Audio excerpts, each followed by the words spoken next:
Yep.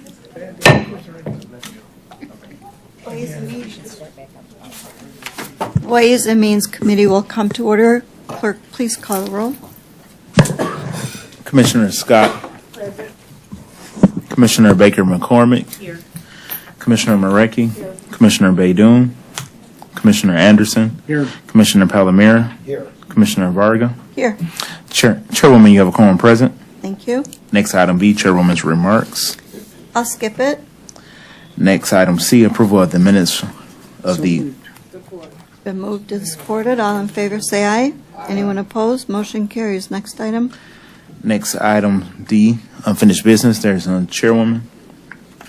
Next item E1 under new business, approval of a proposed amendment to the 2018 through 2019 appropriations ordinance, reallocating expenditures in the county road fund. Only if my street gets done. Just kidding. Alrighty. Do I have a motion? It's been moved and supported. Discussion. All in favor, say aye. Aye. Anyone opposed? Motion carries. Next item. Next item 2, approval of a 3-year contract with 2 options to renew with Akia Financial Group, Inc. Acacia. Acacia, thank you. Thank you. We've been waiting for this to see what we can do in the future. Go ahead, identify yourself for the record. Aaron Wagner, Wayne County Procurement Director.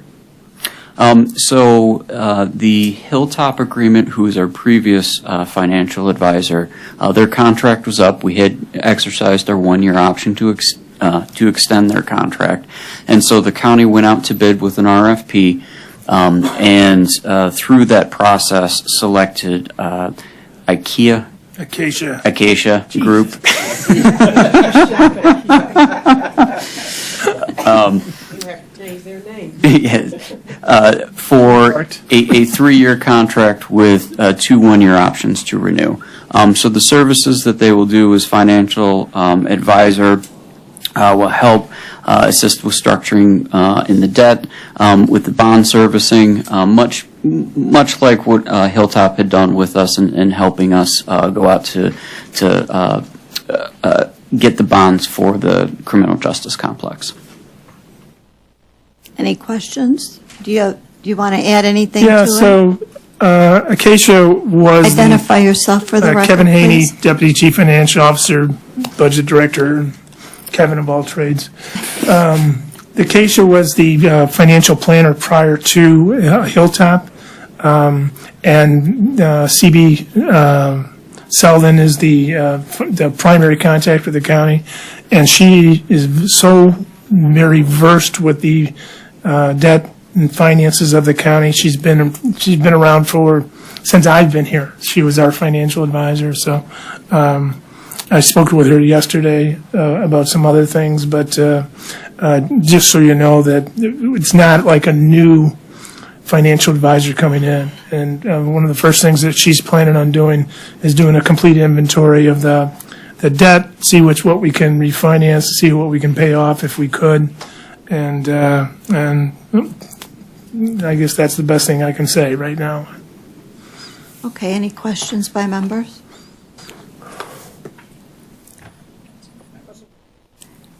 It's been moved and supported. All in favor? Aye. Aye. Anyone opposed? Motion carries. Next item. Next item 3, presentation by the Detroit and Wayne County Port Authority. Jeez. Thanks.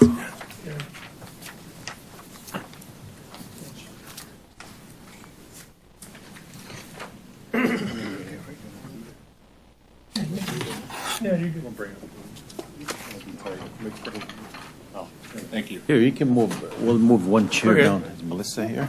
Here, come this way.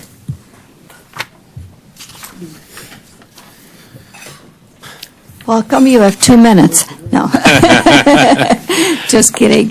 Thank you, Madam Chair and fellow and commissioners for allowing us to come and give a presentation today. My name is Shannon Price, as you may know.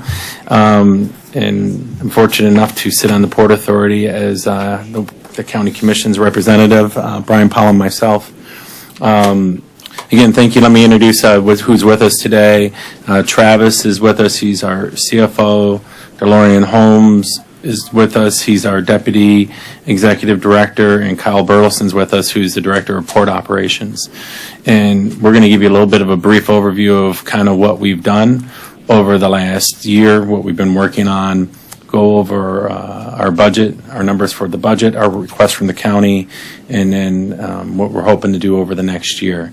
I think you'll find that things are a little bit different at the port. I think I know those commissioners that serve on economic development were nice enough to allow us to come and give a presentation earlier this year to talk about some of the great things we're doing. But as many of you may know, we have the dynamics on the board have changed greatly with myself, Brian Powell, Jonathan Kinlock, Brian Barnhill, who used to be with the mayor, and Andy Doctoroff, who's representing the governor. So we're pretty excited about the things we're doing and the direction we're going, which is a new direction from boards of the past. And I'll turn it over to Kyle and let Kyle talk a little bit about what we've done over the last year. Some of this I think you guys may have already. So go ahead, Kyle.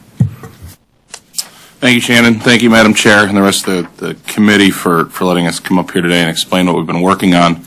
Last time we spoke here, we explained that we had a renewed focus on our freight dock, which has been neglected for longer than we care to admit.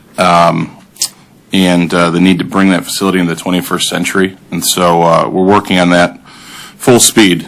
Starting in January, we've been working with the Bonner Advisory Group, who's been active in the region. Most famously, they helped Macomb County get a $93 million grant to rebuild Mound Road. But we brought them in to help us determine what started as a grant writing campaign turned more into a strategic planning campaign. And so you should have or will have copies of that plan today. There's a summary document as well as the full plan. And just to give you a little bit of a background about how we put that document together, we started with 3 working groups. We had a business development group, an infrastructure group, and a government relations group. And beginning with the business development professionals, they helped us identify what sort of business opportunities existed that would help grow the port. We took that information to the infrastructure group to help identify what we needed to realize those opportunities. And there's a tremendous amount of infrastructure need in the whole region, not just our dock. But that's not a secret to anybody here. And finally, we went to the government relations work group to help us devise a plan to pursue funding opportunities for that sort of thing. These groups had real estate professionals, business professionals, transportation experts, elected leaders.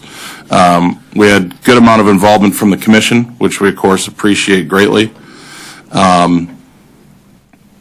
And they've aided greatly in determining our strategic path forward. And we're going to start re-engaging those groups in September. We're going to have a lunch meeting, and we're going to bring in an official from the Port of Cleveland to talk about what they've done in Cleveland.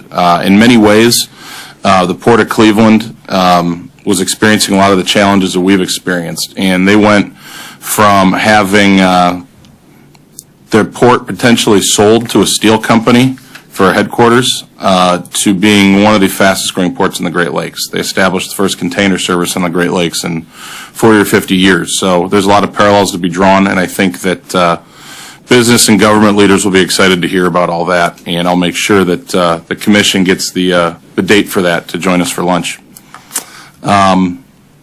Our work developing a strategic plan identified perhaps the greatest potential for business growth being the reintroduction of containers as the sort of cargo we could regularly handle. That hasn't been done in quite a long time, but with the Port of Cleveland opening container traffic back up in the Great Lakes, plus the manufacturing base we still have in Metro Detroit, we believe that there's a big opportunity for that. We're never going to be the sort of container port like Miami or Long Beach. However, diversifying the cargoes we handle certainly helps. And with Michigan's ballast water laws getting on par with federal regulations over the next couple of years, the opportunity to export is back. For about 20 years, we haven't been able to export goods via cargo ship. And so that problem is going away. And we're excited about those opportunities, but we need to be ready for them. And that involves a tremendous amount of infrastructure to handle containers. It also involves a tremendous amount of security screening equipment mandated by Customs and Border Protection. These are all necessary but very expensive pieces of infrastructure. So we'll be seeking financial assistance from all levels of government. But but the opportunities for economic development there are huge with not just handling those containers on the dock, but the individuals that are going to drive the forklifts, the individuals that are going to be staffing warehouses, that sort of thing. So we're really excited about that. At the same time, we have an aggressive grant writing application it started with the Build Grant application. We should hear about that in November. However, we're not wasting any time, and we're also putting together an application for a first-of-its-kind port infrastructure development grant program. This has been authorized for 2 years at the federal level at about $300 million a year, and it's the first time that ports have had their own grant program, so we don't have to compete with road projects, which has always been a challenge for ports at the federal level. We also applied for and received a $90,000 MEDC site readiness grant. That news just came public today. That'll be used in the port region and in collaboration with private property owners around there to do environmental characterization, land use planning, and infrastructure assessment, and potential rail spur planning. As I said, that news just became public today, so I look forward to contacting the private property owners in the region to get that work started. As you can tell, we've been pretty busy trying to bring not just our cargo dock into the 21st century, but the whole region. Anybody that's been down to that area know that there's a lot of underutilized land. So we're hoping that this MEDC grant, as well as our strategic planning work, can help develop those properties into businesses that'll put people to work. And this Port Forward initiative we're working on is something we're very excited about. And we're happy that the development of the plan is complete, and now we're working towards implementation. That's really all I have, so I'm happy to answer any questions you might have before Travis gets into our budget. Are the owners Detroit-based property owners? Was the tax base coming back to us, or is there a home office somewhere else? The property owners, ma'am, are largely it's the James Group as well as Waterfront Petroleum, and there's a few other property owners in there, but these are all Detroit-based businesses. Thank you. To and follow up on some of what Kyle said, I mean, he talked about the build grant, but the build grant, if you read that application, we're asking just for on the port, on the dock itself, because I know some of the commissioners that said on economic development, we've talked to them about it. Our ask, I believe our request on that was $5.3 million, with the match, the 20% match coming from the bridge company, which is part of the concession agreement. Those of you who've been around for a long time understand the concession agreement where they Can we get out of it? We can talk offline about that. But they're donating property that they recently purchased that connects to the dock, which would increase our footprint down there by about 25%. So the goal, and this is what Kyle was getting at, is if we're successful in that grant and we're able to get the $5 million, we would be able to bring the dock up into the 21st century. And then we're working on exporting, and DeLorean will talk a little bit about some of this too in the future, exporting Michigan agricultural products, which will result in more jobs, down at the dock. So, and that's our long-term goal as we're moving forward with good paying jobs. Travis, you want to take us over on the budget? One second, please. Commissioner Baker McCormick. Thank you, Madam Chair. So the building dock maintenance right now, is that just for maintaining? It's not the grant money that you were referring to? Yeah, let Travis talk about it through the budget if you don't mind. Okay. Commissioner. I'm sorry, the budget that you're looking at, that's separate. That's our operation budget, and this is the building dock maintenance. That's for our dock on Atwater, next to the Renaissance Center. Okay, so it's different. So yeah, it's not the wait. Nicholson project. Thank you. Yeah, I think he'll explain that. So. Okay. Maybe we're jumping ahead, but Commissioner Anderson and Baydoun, did you want to go now or later? Sure, I can go now. I just wondered if you could tell us. So we're looking at the current year budget as well as this ask for the dock, right? To expand and to move us for your long-term plans. I think what we wanted to do today, Commissioner, was give you a report on what we've done over the last year, right? As you. I should have started this in the beginning. As many of you may know, we receive our funding.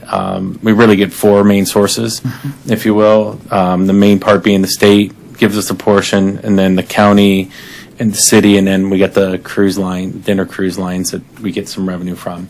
So what we wanted to do today was give you an overview on what we've done for the last year, have Travis give you what our budget request is for the next financial year, and then kind of tell you what our plans are moving forward with that revenue. I think what happened, most of us do sit on economic development when we heard it, so we're ahead of you. Right, I'm sorry. I'm sorry, but But I did want to ask also so I see you have this estate share of $468,000 on your budget for the upcoming year.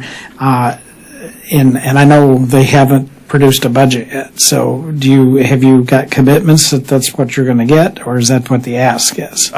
so that's a very good question, Commissioner, and I'll kind of walk through it if you don't mind. Sure. 'Cause that was actually, I was going to talk about that at the end of Travis's presentation, but since you brought it up, a couple years ago, as you may recall, Lansing cut our budget down to $200,000.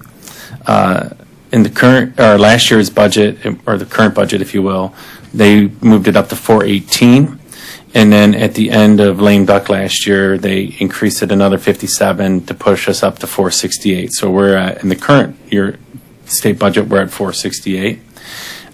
This year's budget, the governor recommended $468.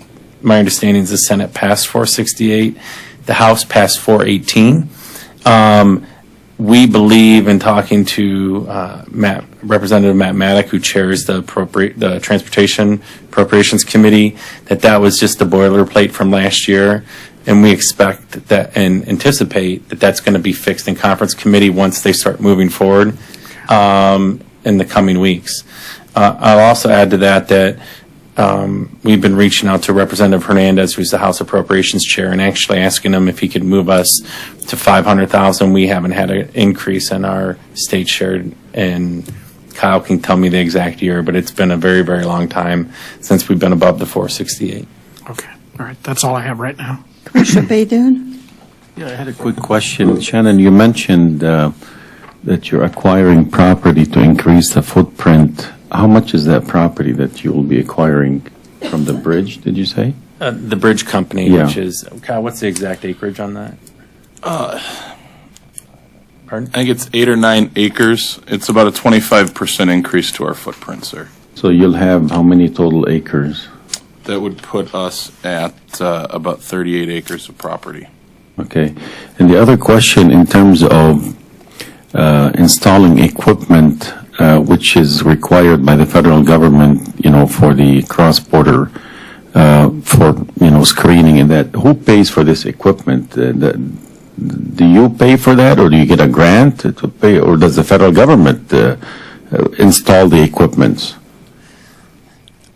Kyle, I don't know if you want to take it, but I will tell you the federal government, well, go ahead, Kyle, because we've done and sorry, Kyle, to interrupt you, and I'll throw you in for a second. And Kyle touched on it. For those of you that don't know, Customs Border Patrol is asking us for very stringent in the Great Lakes and in our area on the requirements for the equipment to clear containers. And I'll let Kyle touch on that, but we're more restrictive here in our area than they are down in Toledo and Cleveland. Am I correct on that, Kyle? That's correct. Customs and Border Protection mandates that any port facility that's handling international cargo has cargo screening equipment. Typically, they're radiation detectors, X-rays, stuff like that, which is very expensive. Now, if you go to the Port of Miami or the Port of Long Beach or the Port of New York and New Jersey, you'll see about 1% of all of that cargo getting screened. In Detroit, the captain of the port for Michigan, for CBP, has decided that every piece of cargo needs to be screened. So, whereas in the past, when we would handle containers occasionally, like when there was when the Ford Dearborn plant retooled to build their trucks out of aluminum, tons of machine presses came over from Germany. There were containers that had components that had to get put on that equipment.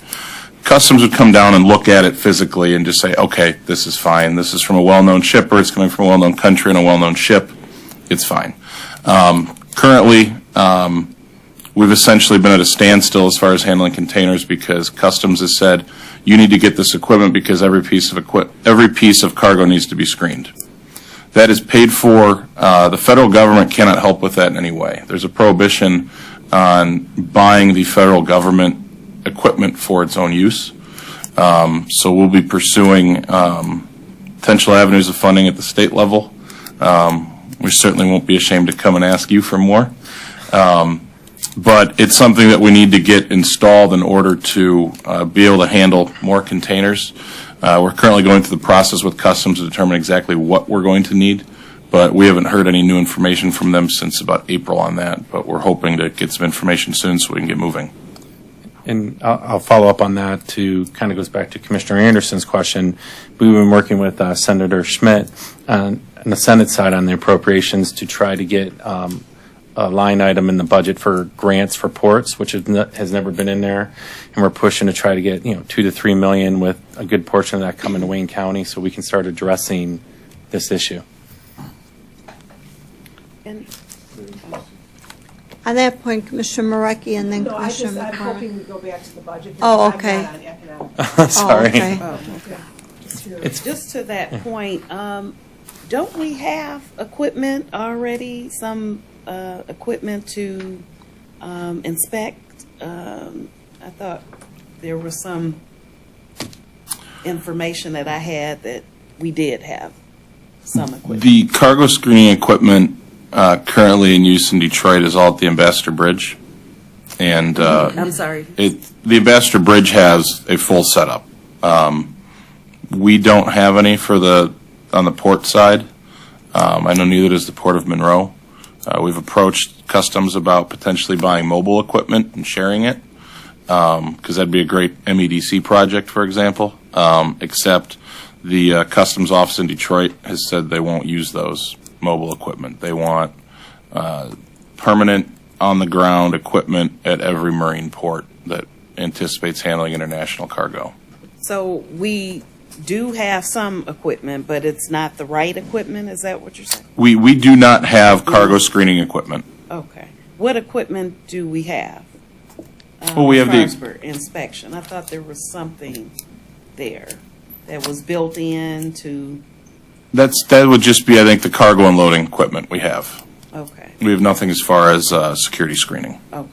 Thank you. Historically, it hasn't been needed due to the low volume of cargo we receive that would mandate it. But Customs has started to mandate that, and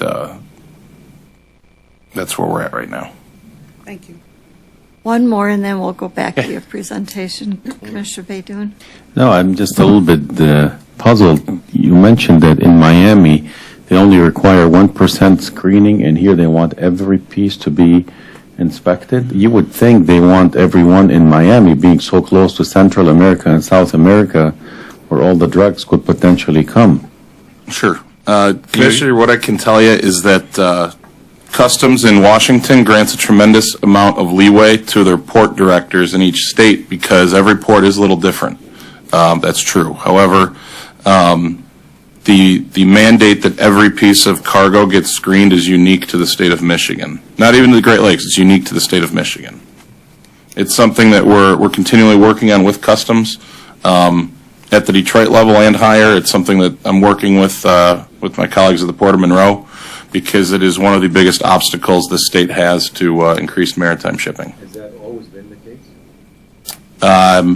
I've been here since 2014, and since then that's been the case. I don't know about prior to that. Okay, go ahead. Let's continue with the presentation. Just a brief overview of our budget for fiscal year 2019-2020. As we talked about, we feel, in my conversations with MDOT, there is a good chance that we will be back at the 468 on the state level. From the city of Detroit, we already received our check for $250,000 for next year.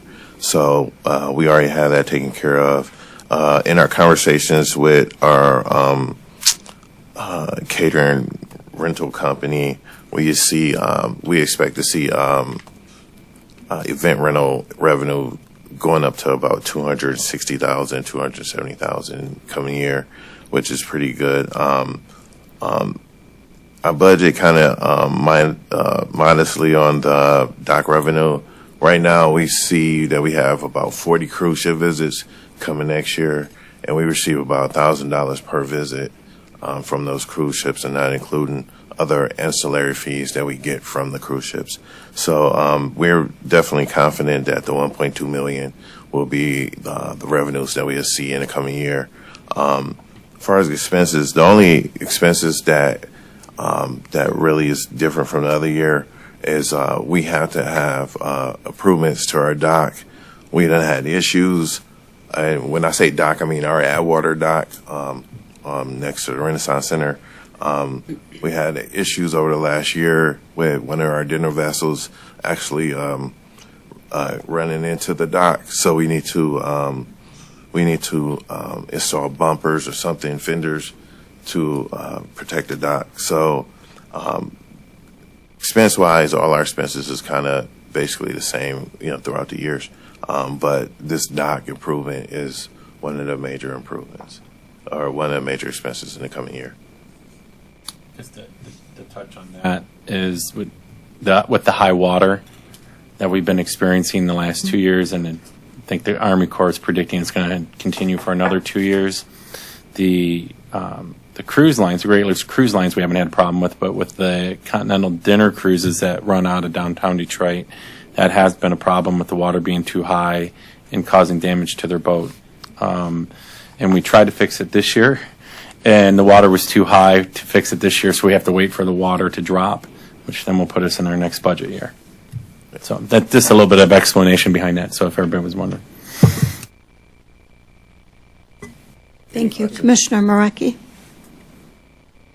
Do I recall from other years that the commission or the county would give you typically half of what the state gave you? Is that right?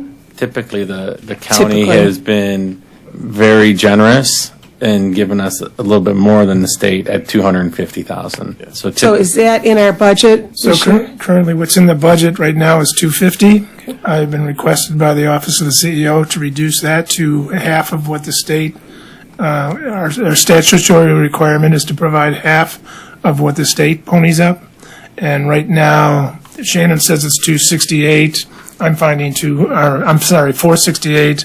I'm finding 4. I have one of my staff members right now going through the state budget right now to find out what the real number is. Which could change by the end of the month, right? We're planning on doing a technical adjustment right now to reduce that amount to whatever half of the state amount is, whether it's 468 or if it's 400. Or if it's 600. If it's 600, then I'm required to pony up 300. So I don't think that's the case, though. I think they would like that to be the case, but I don't think that's the case. Thank you. So later on in the year, once their budget, the state budget is passed, then we would adjust our allocation. If the state budget goes up, then we would be required to fund Right. at 50%. The city of Detroit, because they're on a calendar year that's different, they just go on the assumption it's going to be $500,000, which was the amount that was there 4 years ago. And it's gone up and down since then on the whims of the state political machine. But right now, and then last year, it was actually reduced to 400,000 and change, I think. And then what happened was there was a request by the current chair, who was at that time on a board member of the Port Authority, to increase it to 250. So we increased it to 250 as a one-time deal. And the reason why it's in there this year is 250 is because I forgot to reduce it. So you will get the match sooner or later. We're not sure which budget it's going to be, if it's going to be in the budget or a budget adjustment later. Right. The one point, just want to make one quick point, and DeLorean Homes might want to touch on that, but the state, or the city of Detroit, actually last year was less than the 250, and DeLorean went over and worked with Councilman Ayers and other members of City Council and worked with them to increase their appropriation this year to 250. So just want to make that point of clarification. Good job. He's a good asset. it's going to be. Bring me up, yeah. So we're working and talking with the city council and looking over the budget.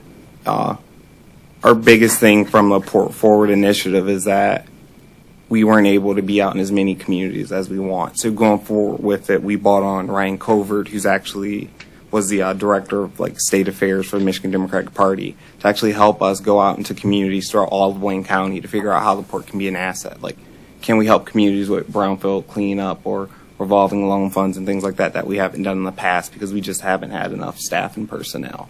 So with talking with the city council, the budget and finance, and going into the Bonner Advisory Group proposal, which is the largest initiative the port has actually taken to strategically realign ourselves with the county, the state, the city, and that input to take the port to a place where it can be an asset for everyone. The city council thought that, taking under something that's, like a fifth of our budget, so we can actually get all the collaborators in the room together to actually come up with a real strategic plan with the input, like I said, from the county, the state, the city, is that it was something that they believed was actually worth funding and helping us fund, with the hopes that we will get, the $5 or $6 million needed to invest in not only our dock, but actually the money for Warner Petroleum to invest in theirs to help create jobs and to continue to actually advance the port region, as well as finding out what could the port region look like with the collaboration and help from all of our funding sources.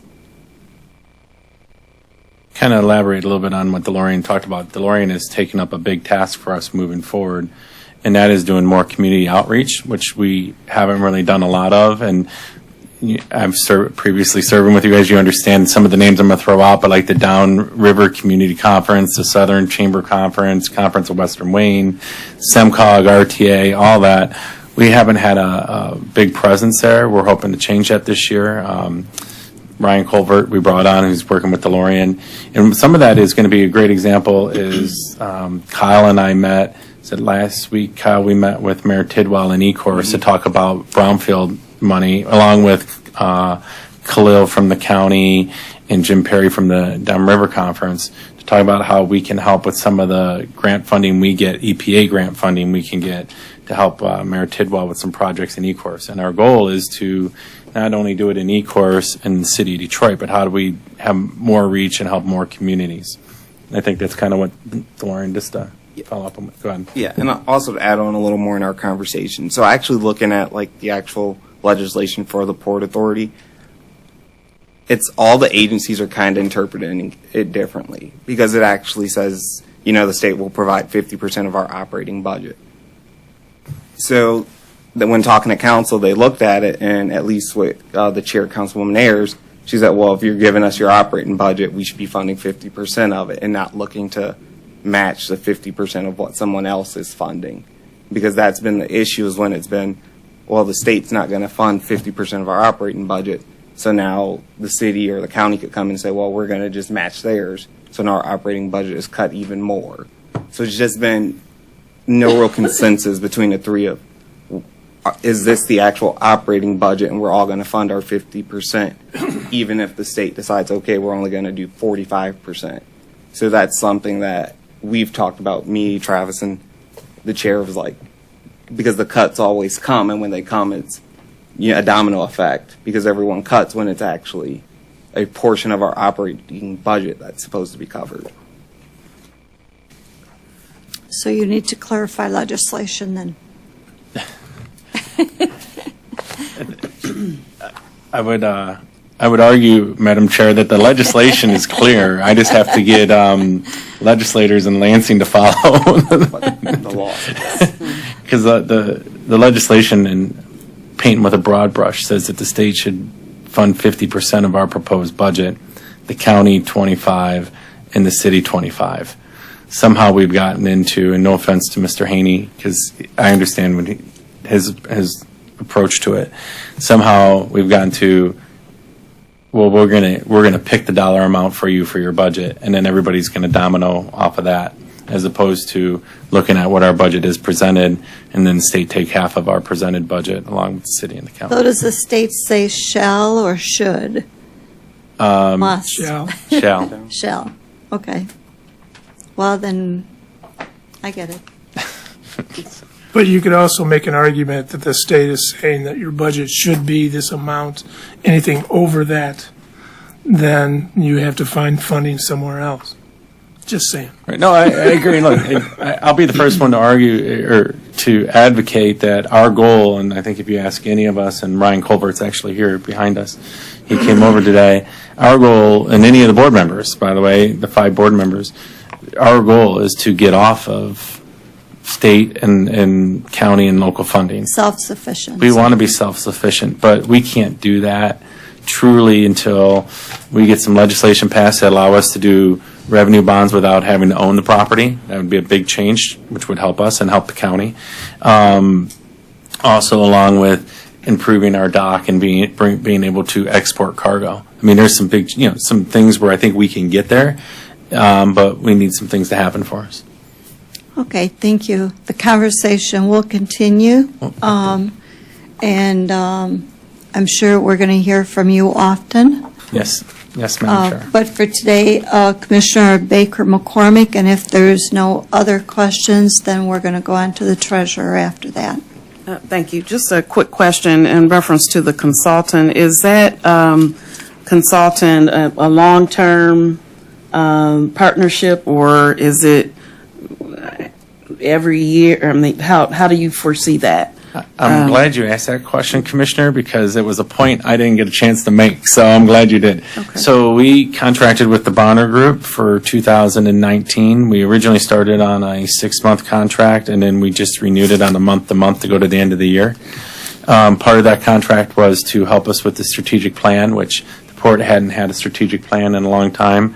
Kyle led these efforts along with DeLorean to where we brought them in and we brought all the stakeholders and brought them together.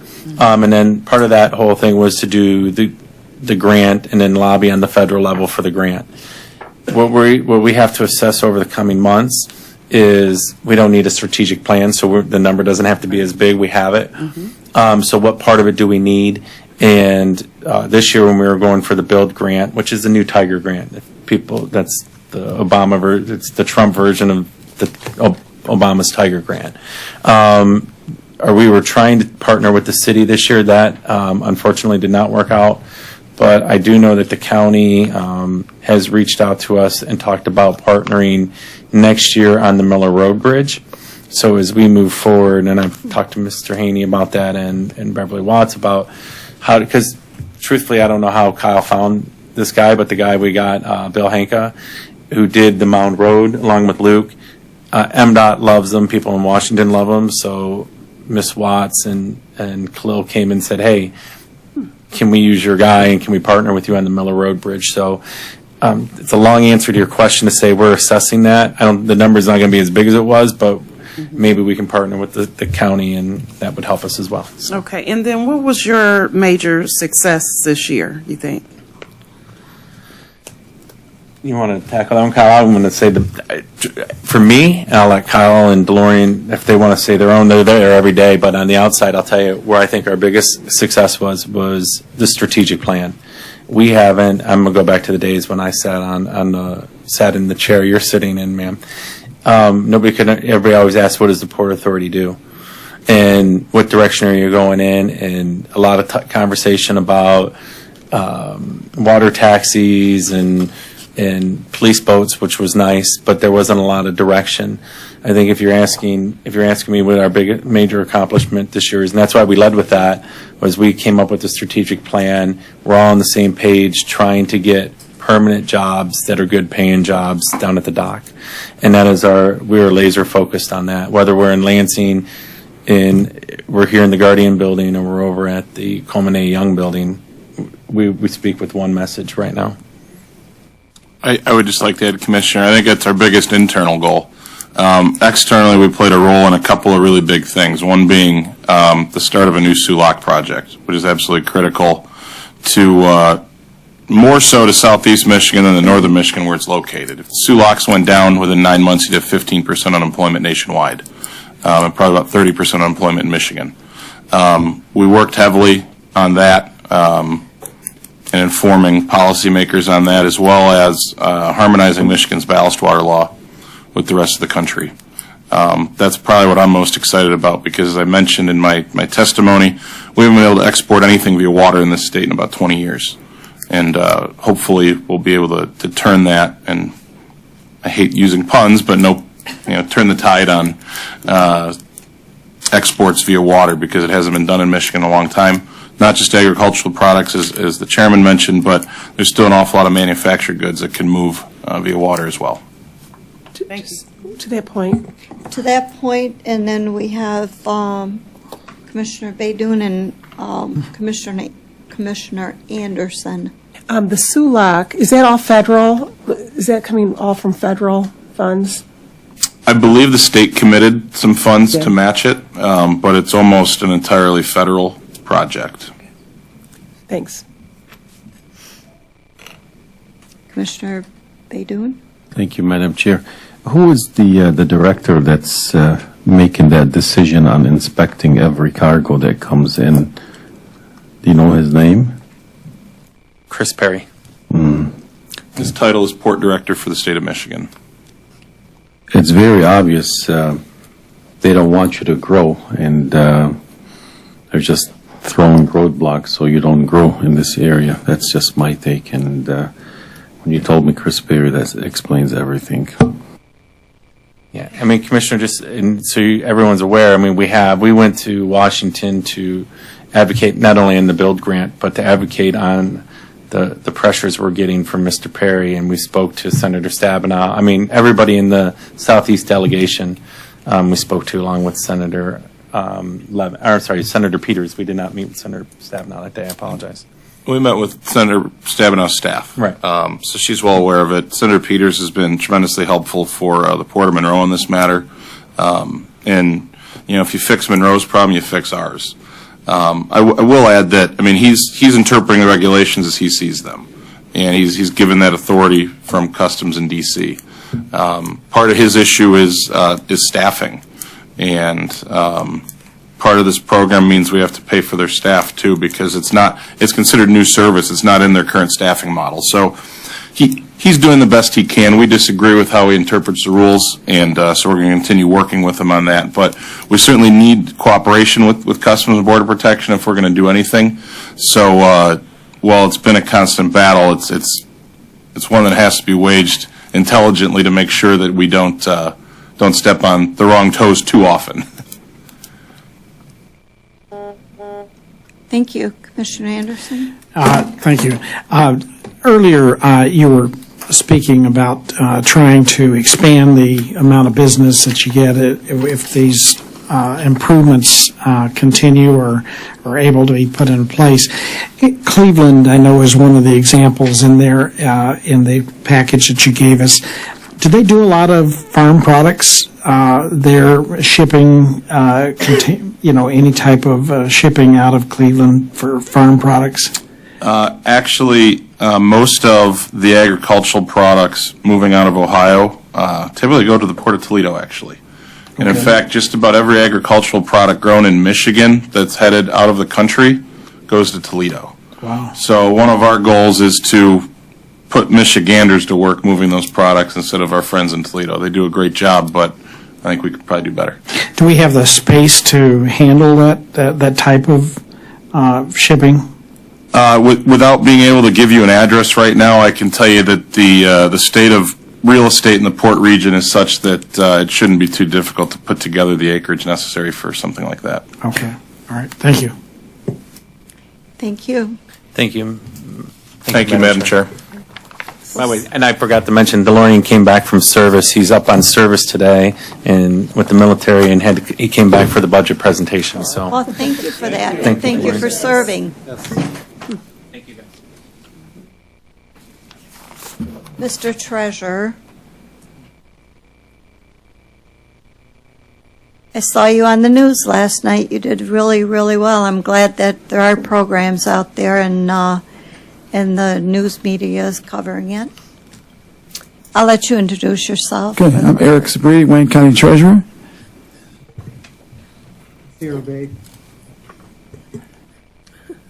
Masira Beg, Assistant to the Deputy Treasurer of Finance. Thank you. Okay, thank you, Madam Chair and members of the committee.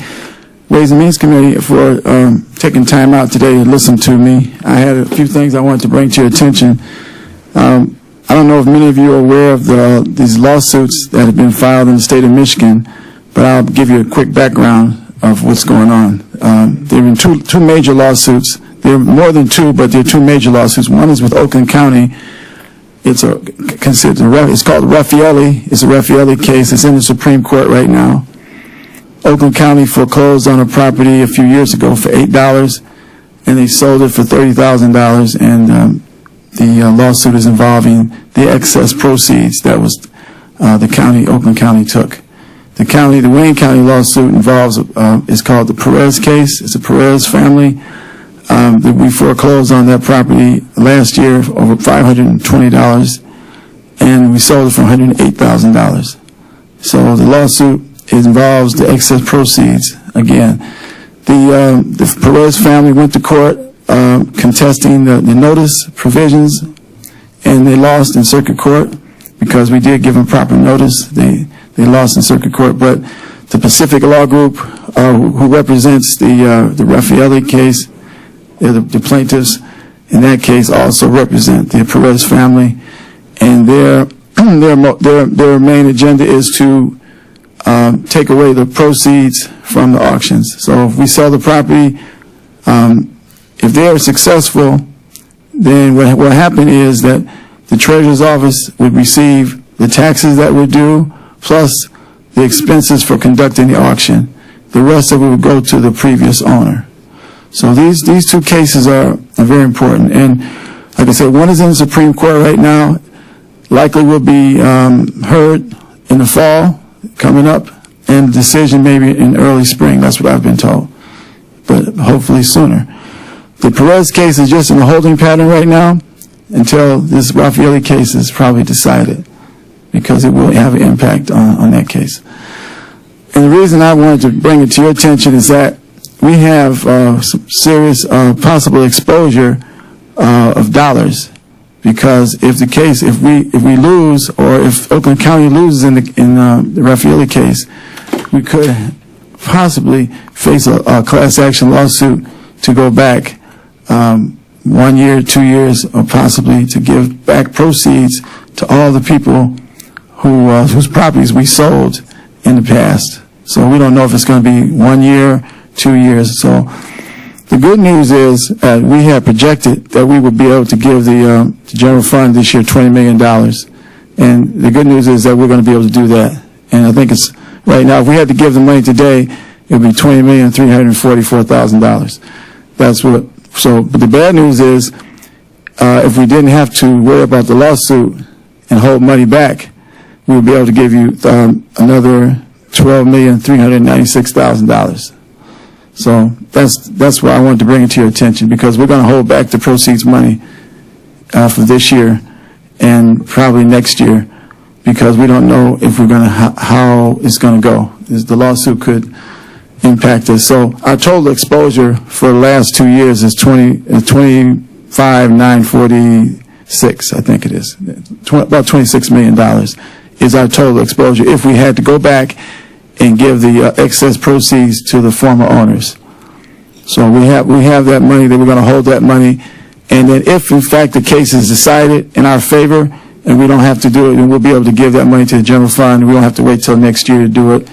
As soon as we know that we don't have that exposure, we'll be able to give the money to the general fund. So I just wanted to bring that to your attention.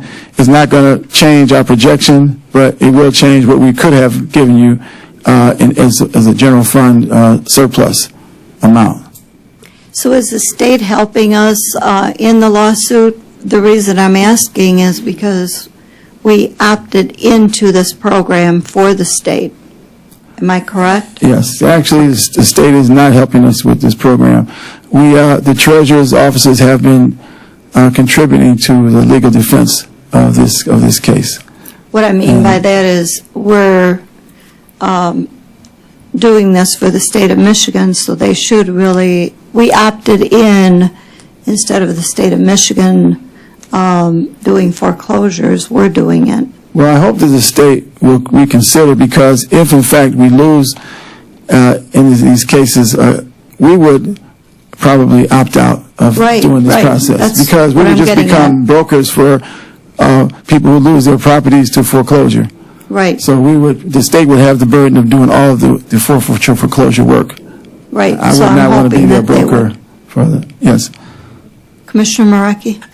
Eric, I know there are cases on hold while Oakland goes forward. Does it appear that Oakland followed all their notifications? Yes, they Okay, did. so that's not going to be an issue where No. they're held up by that? Yeah. Thank you. They did. It's just the issue of excess proceeds. And the Pacific Law Group is trying to make a constitutional issue out of it, saying that we stole their equity. And so that's what this is all about. So did we join their lawsuit and they joined ours, or how, is it going separately, or how? It's going separately, but we submitted, we work with their attorneys. Our attorneys in Corp Counsel work with them. So I don't think we submitted an independent brief, but we gave them information and worked with their attorneys when they were arguing the case. Okay, thank you. Commissioner Anderson? Commissioner Baidoon Anderson? Thank you, Madam Chair. Mr. Sabri, my understanding is that this excess money gets distributed to different foundations and arts and different programs in Wayne County, correct? We distributed to 107 different taxing authorities.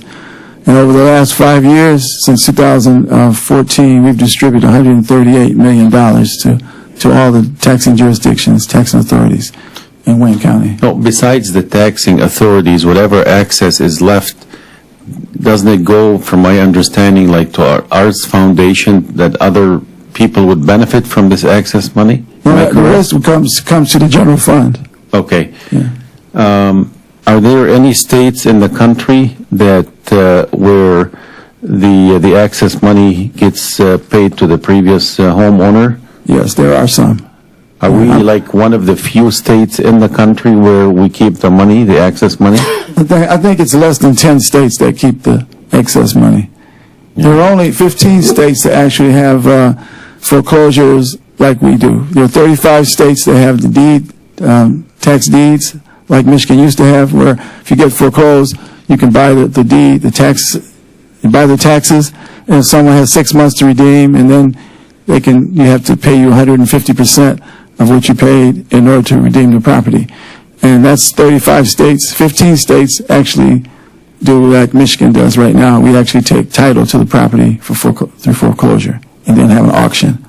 So we're in the minority in that respect. And I know last time when you came in front of us, you mentioned there were about, if I remember correctly, maybe 35 or 70 properties where the amount is like less than $1,000 of them risking losing their properties, and you were reaching out to them and they're not answering their doors.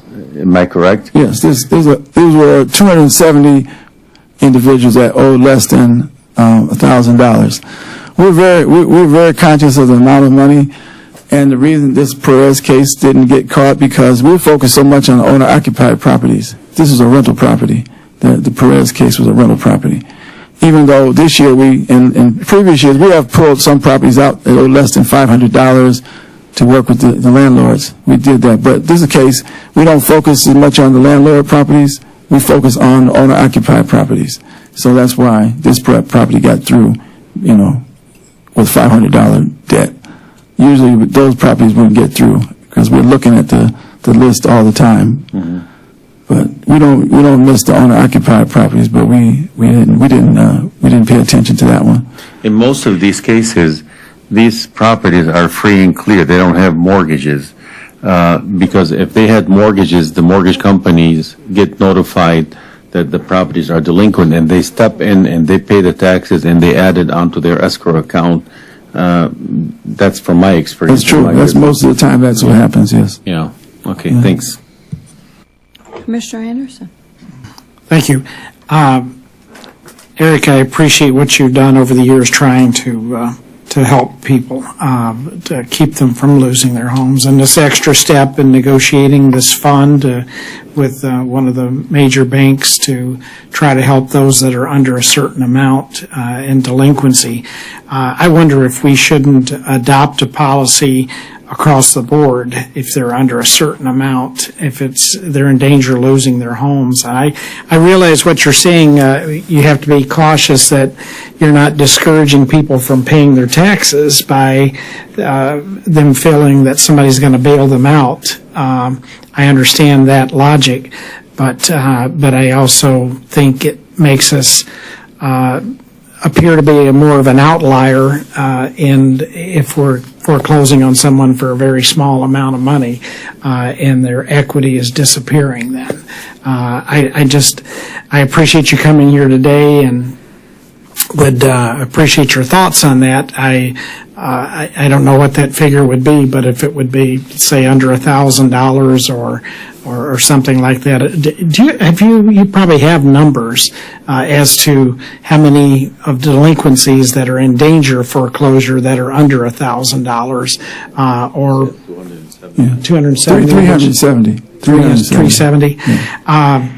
But I think, and I don't know if that, in the greater scheme of things, if that would make any difference in the court cases to begin with, because I sense that this is not going to end well for the counties that are doing what we're doing, and I'm not casting any blame to you because you stepped into that when you came into that position, but it just I understand the legal argument. That someone says, I've got 30 years of payments in this house, and because I fall behind on my taxes, I'm not going to get anything back after the house is sold. And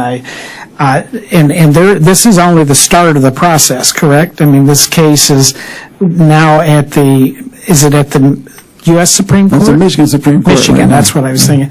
So it would not. It may keep going. It may keep going. Yeah. So I appreciate you bringing it to. It's something we need to keep in the back of our minds about what it has the potential of doing to Wayne County's budget. And I just received an email recently from a constituent that said, why don't you introduce an ordinance on this to prevent this from happening, and not to protect the county, but basically, and I'm like, wow, no, first of all, I want to see how the case proceeds, and that it's in court, and that's what I plan to respond with.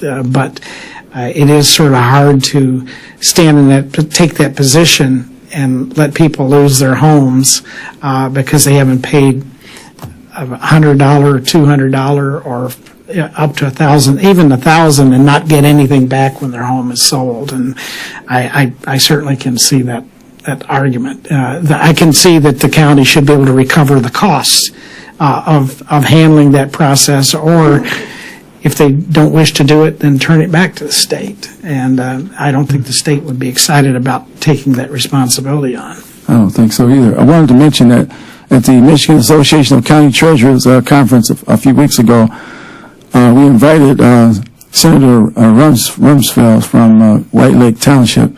He came. He wants to introduce bills. He wants to introduce a bill actually to basically give the excess back to the former owner. He plans to introduce a bill. Of course, all the treasurers were opposed to that, but we had a discussion with him. I had a discussion with him even before the conference for about an hour, and then he came to the conference and spoke for about an hour, answered questions. One of the things, he had 4 bills he wanted to introduce. One of them was to give back all the excess minus the expenses to the former owner. And the other one, I can't remember all 4, but one that sticks out is that he wanted to limit a certain amount. In other words, you just mentioned. That would be one of his 4 bills. And we all said we could live with that. And all the treasurers basically said we could live with that. The only one we couldn't live with was giving back all the excess. So I think it was the notifications. One of them was notifications, things that we already do. We let people know so many times about foreclosure. The issue of the excess amount was the sticking point. So it may end up getting introduced in Lansing once the budget issues get resolved. then the Supreme Court case and all these other cases really won't matter. If it gets introduced and it becomes a law, then that's it. It doesn't look that great for us because the public sentiment is really against what we do. So I think that we may have to adjust what we do. Appreciate your honesty. Yeah. Thank you, Commissioner Scott. Thank you, Madam Chair. Thank you for all that you do, Mr. Treasurer. Now, the meeting that you had at Northwest Activity Center, how did that work out? Did enough people come and participate? We reached a total out of 370 people. We have a total of 60 people came in to see us totally, as a total. So the rest of them, we haven't reached them. Yeah. But we still have our commitment, and we still think that private dollars to help these individuals is a solution, a partial solution that will help us, especially if those who have can get exemptions. If they're exempt going forward, then they can get some help. Then that means they won't have to pay taxes going forward. They can get some help with the delinquency. Then that may be as progress. So we're looking at that. Okay. Yeah. Thank you. All right, you're welcome. Too bad that you can't find who went door to door in that area to talk to those folks, but it's a rental property, so they may not have caught that person to talk to in the first place because they weren't homeowners Weren't they to out of live state? there. They're out of state. They were out of state. Right. They may not have been there. It may have been, Right. Yeah. I think that's what happened. Nobody was actually said someone was there, but we don't think anyone was really actually living there. Because I know that They were renovating the property. we've had legislators and volunteers going door to door. And had they been homeowners, they might have, if they were residents, they might have caught that. Commissioner Baidoon. Just had a quick question, and thank you for all you've done, Mr. Sabri. I can say it publicly. He worked with me on several cases where he really went out of his way to help people stay in their homes, and kudos to you. He really does. But you always hate to see people lose their homes for $400 or $500 and especially their life savings. I agree with you. There has to be some kind of a limit. But I'm interested in those 370 properties. Are most of those properties in the city of Detroit? Most of them are in the city of Detroit. Yes. Okay. And all 87% of all our foreclosures are in the city of Detroit. What can we do? And now I'm wearing my different hat as a real estate broker. We have the Dearborn Area Board of Realtors. We have the Detroit Board of Realtors. We have agents who would be willing to volunteer, probably, and go knock on doors and reach out to these people. I had the same discussion with the Council of Baptist Pastors about 2 weeks ago. They want to help us. They said we have to be able to get to these people and reach them. And we had the city of Detroit knocking on doors, nonprofits, but we didn't reach it. They found also there were about 40 of these homes are now vacant houses. So now that number really has gone from 370 to 330. So they went and found out that many of these houses that were occupied are now vacant. So our number's gone down to 330 minus 60, and then you got 270 that we haven't reached. Because there's a way where you can find out if these are owner-occupied just by simply, putting in an address. You can see if they filed homestead or non-homestead. If they have non-homestead, most likely it's a rental property. We even went to the water department to get the water, see which ones have active water bills, active water accounts, because that's an indication if someone's living there. So if you don't have any water in the property, that gives you a clue that there may not be someone there. But then also you go to the house, that's no water, people living there. Yes, maybe squatters. So you find that it's not an absolute, 100% guarantee, but it helps us to get a gauge on where the occupied properties are. As far as the PRE, the principal residence exemption is one. We use that. We use the water department and DTE. We try to get DTE accounts. People are stealing electricity too, so that doesn't always, But they don't shut the water off in Detroit if you don't pay your water, do they? oh, yes, they do. They Well, do. Oh, really? Yeah, they Yeah, absolutely. In other cities, they just transfer to the property taxes.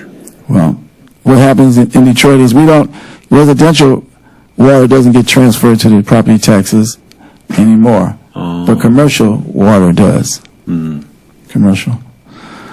Well, I'm ready for gonna help take you in up any on way, that. in Yes, any way I yes. can, and I can just assemble a team of volunteers to go out and reach out to these homeowners. Appreciate it, because we have money to help them, and they just need to go to counseling, set up a bank account for next year, and they can get some help. So I'll, And also, going back to the hardship, the exemptions. yes,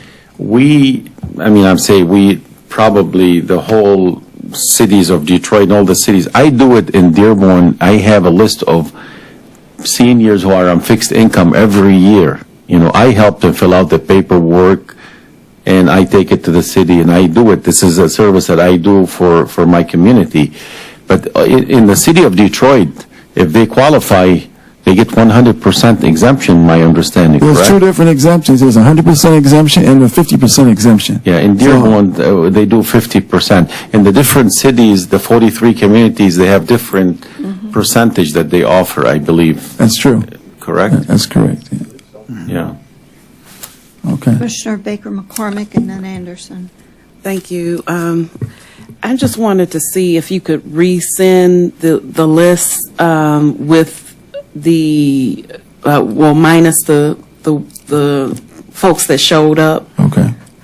so that we can at least have those, and maybe we can work with. Even updated list. Yes, Okay. updated. All Thank right. you. Mhm. That's essentially what I was asking for, if you could provide that to all the commission that Okay. might want it, yeah. All right, that's great. I just had one other thing. I want to mention that our interest rates are down. So we were doing pretty good with our interest income. We're up to $9.7 million after the third quarter of this year. Last year, the total year, we're at $9.8 million. So we almost equal last year's interest income in 3 quarters. So our interest is a little low, going down now. So we might not get to. I was hoping we would get to 13 million, but maybe we'll get to about 12. But I know Kevin explained to me that he said show only 2 million something on the budget, but as long as you guys know that the money's there, I just want you to know that the money's there. That we really earned it. That we actually earned the money. That it didn't disappear. That we actually earned the money. Mr. Sabri, how many properties will be offered in this year's auction? The first one, it's coming up in September, right? Yes, about 3,200. 3,200. Because we had a total of 3950 get foreclosed. The city of Detroit took 532 through the right of refusal process. This Make It Home program or buyback program that the city has, the right of refusal. So that reduced the amount of properties going to the auction. So the auction properties that are going, it's a total of 3,200, 3,220 or something like that. There's about 552 occupied properties. And out of those 552 occupied properties, 305 of them owe more than 5 years of delinquent taxes. 5 years? Yes. Wow. At least 5 years. 305 of them, of those 552 occupied They properties. probably defaulted on the They payment defaulted plans. on those interest reduction payment plans. And so there's very little we can do to help that group. So there's only a handful of like 200 or so, 250 that owe, less than 5 years. So then I'm understanding that this is the small percentage of these 3,200 is for owner-occupied / residential properties, and the rest are commercial? Rest are vacant. We have over 800 vacant lots. Vacant lots? Out of the 3,200 properties in auctions, like 800 some vacant lots. Are most of these lots in Detroit? Most in Detroit. Romulus has quite a few vacant. Sometimes they're not vacant lots. Romulus, they have acres, like an acre or two of vacant land, just vacant land. And I just call them vacant lots because that's all. We just categorize, vacant lots. But in Romulus, usually Belleville, if they have anything, or Romulus, it's always usually larger size lots. But in the city of Detroit, why don't we, like if they're non-buildable lots, let's say they're 20 or 25-foot lots, why don't we try to offer them to the neighbors so they can extend their backyard, the side yard, and then put them on the tax roll? Well, out of that 800 that are in the auction, we have, I think, 400 of them, almost half of them are in a blight bundle. It's called a blight bundle. And this bundle has properties, they're all demolition headed, properties are headed for demolition, fire damage, just basically junk properties. Junk property. And some vacant lots. And what happens is these properties end up not being bid on because you have to buy the whole bundle. It's designed not for anyone to purchase them. It's designed that way. Because if you buy them, you have to tear all the properties down and fix the properties up within 6 months or something. Something unrealistic. So therefore, nobody will buy it. So they the blight just stay bundle there. goes through the auction. Nobody buys it. Then we have to offer it to the city for free. They take it, and then they offer it to the residents next door when they have the lot sales for $100. That's how it works. That's how those properties get back to the city. Because if we just leave them in the auction, see what happens if you leave these properties, some of these properties in the auction, residential lots. Some speculator just come and buy that lot. And then now the neighbor who's been taking care of it all these years, who's cutting the grass and everything, they're upset because they didn't have a chance to buy it. So we put them in the bundles and let them go to the city. Then the city can sell it to the next door neighbor for $100. And that's, We should probably turn some of these vacant lots into community gardens in each neighborhood, I don't know if, I guess it sounds like many of them are in Detroit. mostly in Detroit, yes. Some of the neighbors are doing that when they buy them. Yeah, they do. They buy them and turn them into gardens. Yeah. But thank you for everything that you're doing, Okay, Mr. you're welcome. Sabri. Thank you for the time. Appreciate it. Well, thank you for doing all that you can, that is within your power, that is, to try to keep the homes, the people in their homes, and we support you. Okay, thank you very much. Anything else? At least I think I'm speaking for most of us. Next, Item F, such other matters as may properly be submitted before the committee. committee members, is there anything, Mark, do we need to announce any upcoming meetings or plans for? The dates that we had announced earlier are still holding, so. Yes, and we hope to have budget instructions at that meeting. What were the other 2 dates after that? Do you remember? September 19th is the date we expect to approve the budget, and No, 17th is a cow. 10th, we're going to approve it here. 19th is cow, the 19th, no, the 19th Or- is the full board. full board. And then 17 is cow. 17 17th is the cow. cow. Terrence, did I miss anything? Through the chair, September 10th, Ways and Means approval. September 17th, hopefully Kyle approval. September 19th, full board approval. So it's September 5th to September 10th. Right, September 5th, discussion of budget language instructions and if any technical adjustments come up. It's Kevin's big day on that day. What's that? Hopefully Kevin can have the technical adjustments to us by the 3rd. We're trying to get them to you by Friday. That's even Oh, better. thank you. Yeah. The 10th, September 5th for budget adjustments. Instructions. I threatened my And staff with not budget being able to take instruction. the weekend off. So, At what time? I believe, 12:30 after full board, 12 or 12:30. Let's go close to 12 o'clock. I'd rather say earlier, and if we get out of, or right after full board, if we can. So that way we don't have to wait too much longer than, yeah. We'll work that out.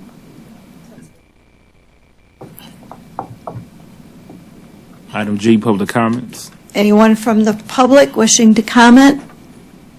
Already? Item H, adjournment. Commissioner Baidoon moves to adjourn. Supported by Commissioner McCormick. All in favor, say aye. Aye. Anyone opposed? You sure? We're adjourned.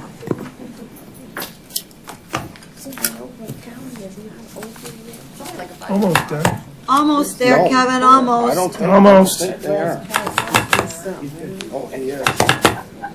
He has a chance.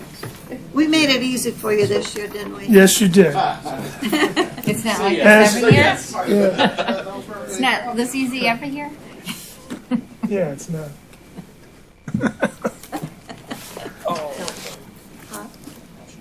No, prosecutor's not coming back. Oops. Yeah. Hello. See ya.